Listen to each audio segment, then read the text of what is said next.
Welcome back to the channel. Welcome back to episode 4 in season 1 of the Freshman 15 podcast. Right back alongside Tyler Moore, talking college football in about 15 minutes. And man, we got some things to talk about tonight on the Freshman 15. So no time wasted, no false steps. Let's jump right into it. Tyler, what's up, Ghost Man? Not too much, man. How you doing today? Good, man. Good, man. And reminder, how can we find you again on Twitter? You can find me on Twitter at CrypticGhost2. Nice and easy, CrypticGhost2. And again, guys, you can find me on Twitter at SDQFlightCrew.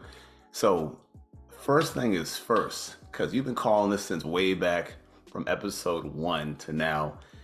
Scott Frost gets the can. It's a cold, cold world, and Scott Frost is out at Nebraska after losing to Georgia Southern. Take on that, man. Thoughts? Yeah, so, Scott Frost, he coached for 7 seasons, 2 at UCF, 5 at Nebraska. He's the first coach since, I don't remember the other coach's name, to have 5 consecutive losing seasons at Nebraska. And I'm just going to pull up some stats for you real quick. So Scott Frost at Nebraska, 16-31, 10-26 record against Big Ten, and 0-14 record against ranked opponents. 0-14? 0-14 record against ranked opponents. And if you're doing that at an old school blue blood college like Nebraska, you're not going to stay around very long. That's it. So just 7 seasons, man. And I remember when he got picked, he was very highly touted. Mm-hmm. Is he like an alma mater selection? I believe he was. So like when I was going through to look for these stats, and I seen that I think he did play there. Sort of like like Harbaugh played at Michigan. Wow. So 7 years out and 0-14 against ranked opponents. It's a no-go, man. It's a no-go. And losing to a team like Georgia Southern, once again, a inferior team, he takes an L2 and he's out. Man, you called your shots, man. You've been on that for a minute and you saw it happen. Wow, that's insane, man. So it was stemming back to last year when they were just like falling apart, and then you saw at the beginning of this year, it's just like with the loss to Northwestern, like you could sense it was coming, especially since like his contract was fully guaranteed as of October 1st, and it was gonna be $7 million. They're just gonna cut ties and roll with intern for the rest of the year. Man. So from one crazy game to another, I see you rocking the burnt orange, repping that Saturday spotlight. So we have Alabama and Texas. So give me your thoughts on that game. I was away, so I didn't catch the game live, but give me your thoughts on that game. Yeah, so admittedly, I really wasn't like tuned in like the first part. I was outside in my garage pouring concrete and stuff like that. But I checked the score and I was like, oh, I gotta go turn this on. So I was like, yo, Dad, let's hold up real quick. I went out and I went to my room, grabbed my TV, brought it out to the garage, cast it, and we started taking a lot of breaks watching it. To go off there, like, I feel like Bama got a lot of the zebra love, the Ewers no call, when he got hurt, that changed the complexity of the game, and the safety that turned out to be not that's a huge game changer as well. So yeah. I feel like Bama, I don't want to say they did, but I feel like they got the zebra love in that one. I would agree. I mean, that's a big call. That's the talk of the town all week. Mm-hmm. That was a surefire safety. Yeah. Oh yeah, absolutely. And losing Quinn Ewers, which I'm going to talk about in a second, but kind of walking away with that game. What does that game say about both programs right now, Texas and Alabama? Well, the first question you ask yourself is like, is Texas really back, playing that well against a Bama team? But then you got to look at Bama and say, well, how if they played like this against Texas, if Texas isn't as good as we think they are, and maybe Bama is down right now, I'm not like saying down, but if they're down, how are they going to hold up against the bigger SEC schools, in specifically like the SEC West, and then ultimately when they end up playing like Georgia or maybe Florida? I don't even know if they're there on the schedule. Like their receiving core did not look as good as they usually do, and their defense looked out of sorts at times, which is weird because Nick Saban is a defensive guy.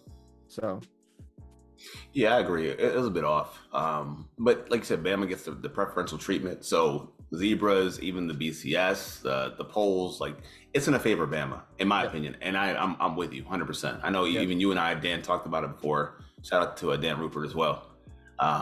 But with that said, for Texas though, and does it change anything? Because I know they've been kind of unclear about when Ewers is coming back.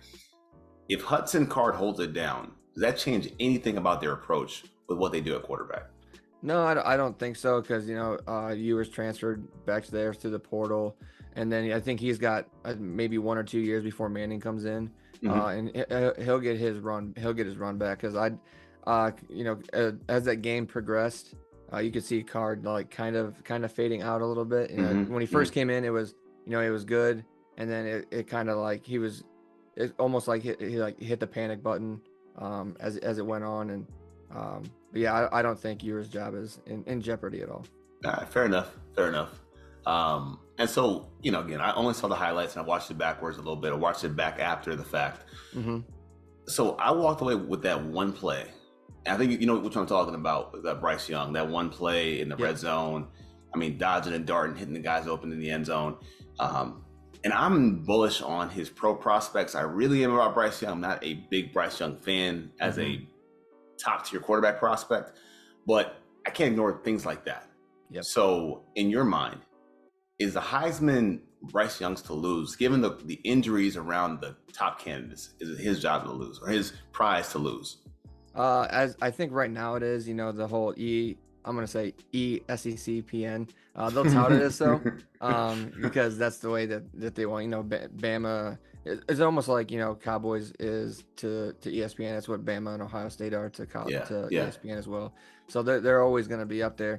But it also goes back to, like I said earlier, how is he going to hold up against the bigger competition? And then like Caleb Williams, we'll get to this later, but Caleb Williams is playing really well right now. And I really want to see how CJ Stroud plays against, they're playing against Toledo this week.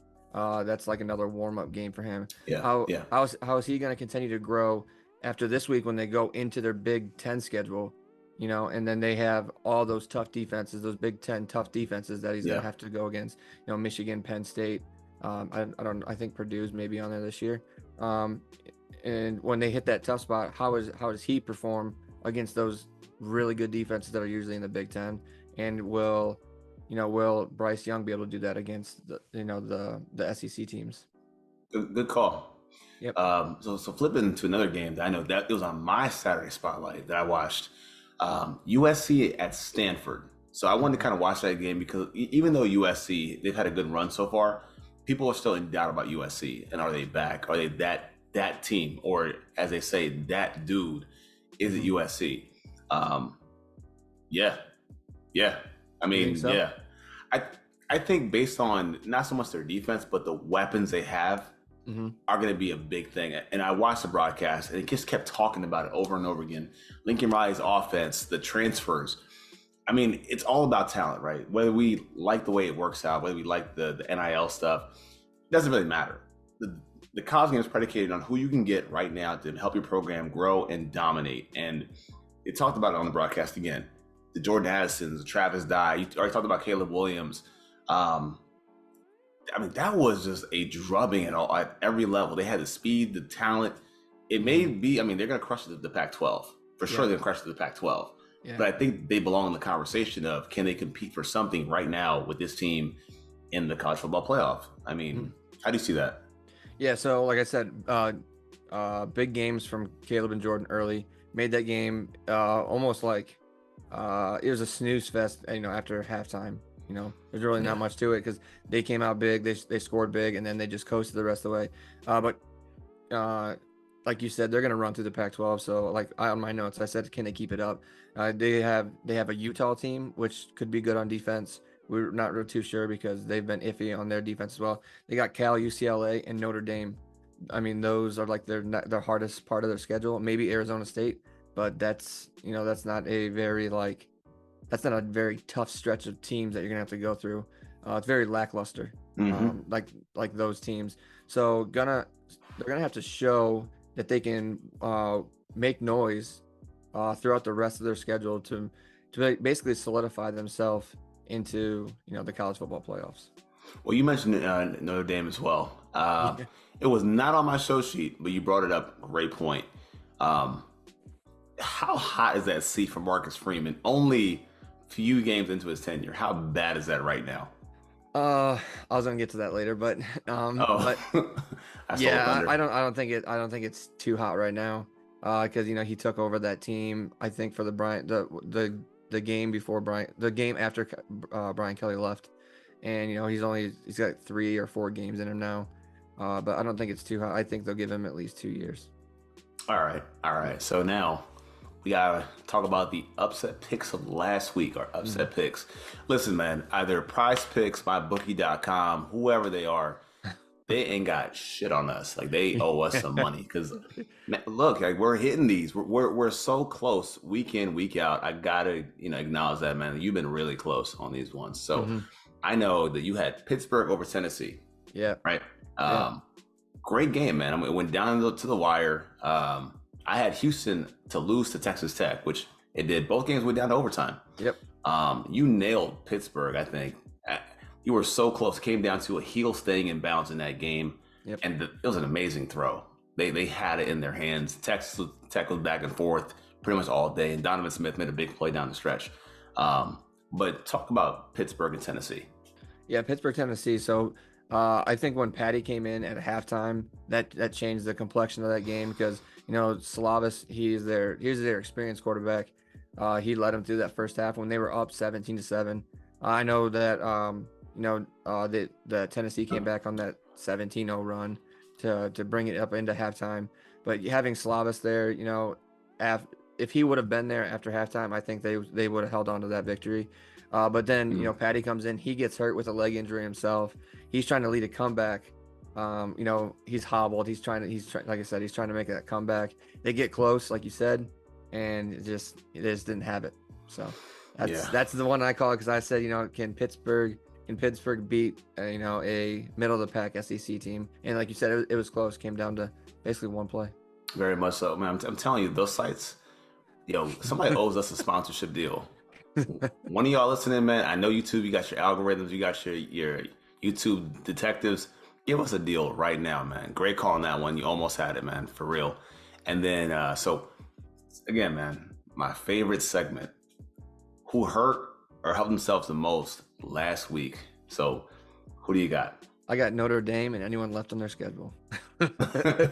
Speak on. Go ahead. Yeah, because Notre Dame, you're usually thinking of they're this powerhouse, independent powerhouse. They can jump around into like these different conferences, and that's usually a big game for these guys. And it turns out that losing to Marshall doesn't help you make you like a very big team, so then like USC, like they count on that as a big game. Clemson's going to count on that as a big game.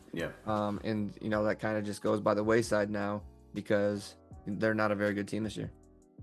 Yeah, it's a domino effect. I think that's a great point. Their ineffectiveness against top tier competition, it weakens everyone who actually lined up to play them. And like you said, being an at-large opponent, that big omnipresent superpower that floats around without doing anything. It's funny, but yeah, that's a great point, man. Now for me, it's Texas A&M. Oh yeah, A&M. Well, here's the thing with A&M. They could have cemented themselves in the conversation, right? A lot of teams took major L's last week. You have Alabama in a close call, and from a talent perspective, it's a layup. And I know, respect to Appalachian State. They're on prime time this week. So great for them. They got College Game Day. Fantastic for them. But still, we're still talking about Appalachian State. Yeah. And to lose A&M at home in College Station to Appalachian State, man, that's just a major L. And no excuse for them, Jimbo Fisher, to get stifled like that. I mean, they got stifled, locked down to them. Man, that's bad. Big loser, man, A&M. Do you happen to know the spread of that game? Because I don't. I'd imagine they would have to be like at least like 24-point favorites. But I'm not sure. That's why I'm asking. I didn't know, but I feel like either way, because I feel like that would be a big spread, and you crap the bed at home against a very low ranking opponent. Inexcusable, man. Yeah. Absolutely inexcusable. But you know what? And I'll get to them later on because there's always redemption. So on to our Saturday spotlight.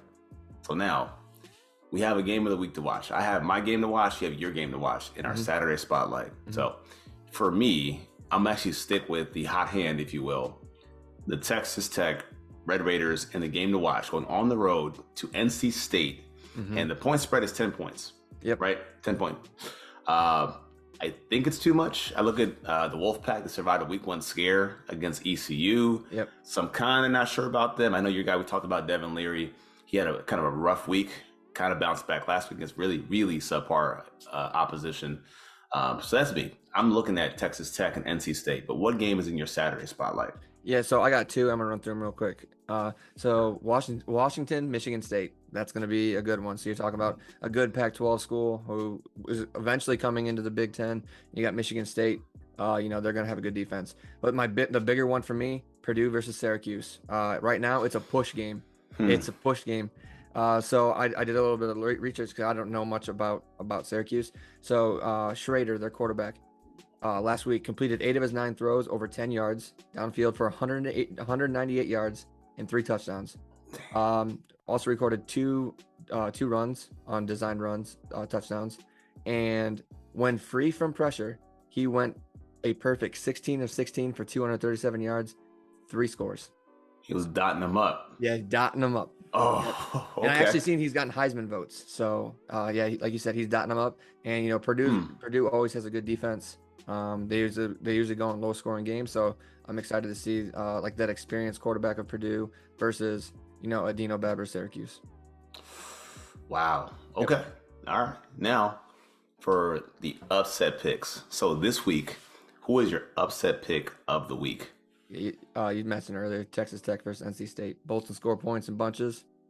Should be a good game though. I think Texas Tech outlasts them. Tech taking NC State down. Yep. And like I said, even Devin Leary, he's my Heisman dark horse from episode 1. But I think Tech's gonna take him down. So we got the not so sweet 16 dropping a home game. Yep. To Texas Tech. Shout out to Donovan Smith riding a hot streak.